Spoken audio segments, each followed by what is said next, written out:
कर्पूरगौरं करुणावतारं संसारसारं भुजगेन्द्रहारं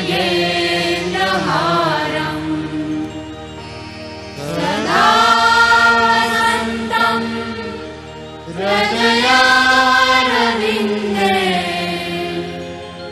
भवं भवानी सहितं नमामि।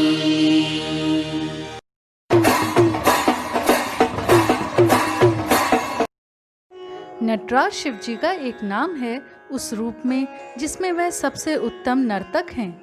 नटराज शिव का स्वरूप न सिर्फ उनके संपूर्ण काल एवं स्थान को ही दर्शाता है, अपितु यह भी बिना किसी संशय स्थापित करता है कि ब्रह्मांड में स्थित सारा जीवन, उनकी गति कंपन तथा ब्रह्मांड से परे शून्य की निशब्दता सभी कुछ एक शिव में ही निहित है। नटराज दो शब्दों के समावेश से बना है, नट अर्थात कला और राज। इस स्वरूप में शिव कलाओं के आधार हैं। शिव का तांडव नृत्य प्रसिद्ध है। शिव के तांडव के दो स्वरूप हैं। पहला उनके क्रोध का परिचायक प्रलयकारी रौद्र तांडव तथा दूसरा आनंद प्रदान करने वाला आनंद तांडव। पर ज्यादातर लोग तांडव शब्द को शिव के क्रोध का पर्याय ही मानते हैं। रौद्र तांडव करने वाले शिव रुद्र कहे जाते हैं और आनंद तांडव करने वाले शिव नटराज। प्राचीन आचार्यों के मतानुसार शिव के आनंद तांडव से ही सृष्टि अस्तित्व में आती है तथा उनके रौद्र तांडव में सृष्टि का विलय हो जाता है। शिव का नटराज स्वरूप भी उनके अन्य स्वरूपों की ही भांति मनमोहक है तथा उसकी अनेक व्याख्याएं हैं। नटराज शिव की प्रसिद्ध प्राचीन मूर्ति की 4 भुजाएं हैं। उनके चारों ओर अग्नि के घेरे हैं। उनके एक पांव से उन्होंने एक बौने अकस्मा को दबा रखा है एवं दूसरा पांव नृत्य मुद्रा में ऊपर की ओर उठा हुआ है। उन्होंने अपने पहले दाहिने हाथ में, जो कि ऊपर की ओर उठा हुआ है, डमरू पकड़ा हुआ है। डमरू की आवाज सृजन का प्रतीक है।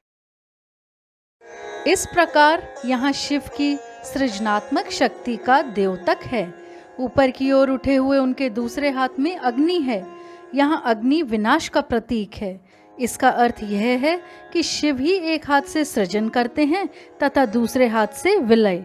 उनका दूसरा दाहिना हाथ अभय या आशीष मुद्रा में उठा हुआ है, जो कि हमें बुराइयों से रक्षा करता है। उठा हुआ पांव मोक्ष का द्योतक है। उनका दूसरा बायां हाथ उनके उठे हुए पांव की ओर इंगित करता है। इसका अर्थ यह है कि शिव मोक्ष के मार्ग का सुझाव करते हैं। इसका अर्थ यह भी है कि शिव के चरणों में ही मोक्ष है।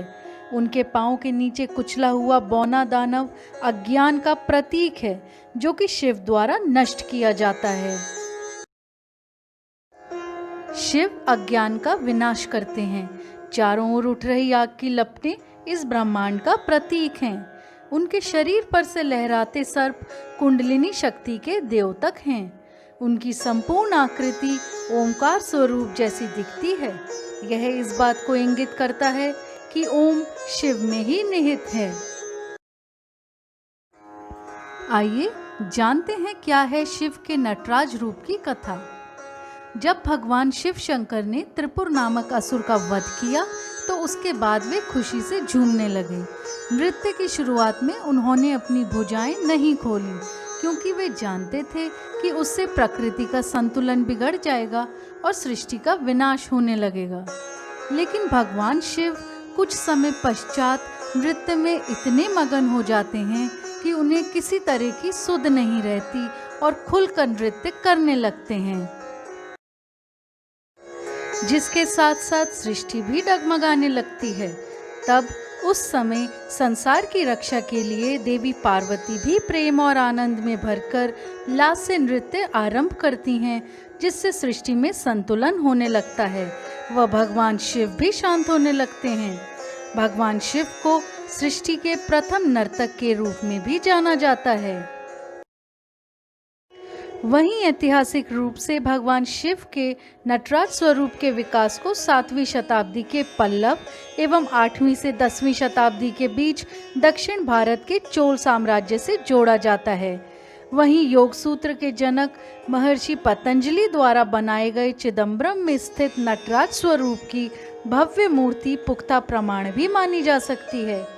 हालांकि महर्षि पतंजलि ने भगवान शिव के नटराज स्वरूप को योगेश्वर शिव के रूप में निरूपित करने का प्रयास किया। इसी मुद्रा में उनके बाएं हाथ में अग्नि भी दिखाई देती है, जो कि विनाश की प्रकृति है। शिव को विनाशक माना जाता है। अपनी इस अग्नि से शिव सृष्टि में मौजूद नकारात्मक सृजन को नष्ट कर ब्रह्मा जी को पुनर्निर्माण के लिए आमंत्रित करते हैं। नृत्य की इस मुद्रा में शिव का एक पैर उठा हुआ है, जो कि स्वतंत्र रूप से हमें आगे बढ़ने का संकेत करता है।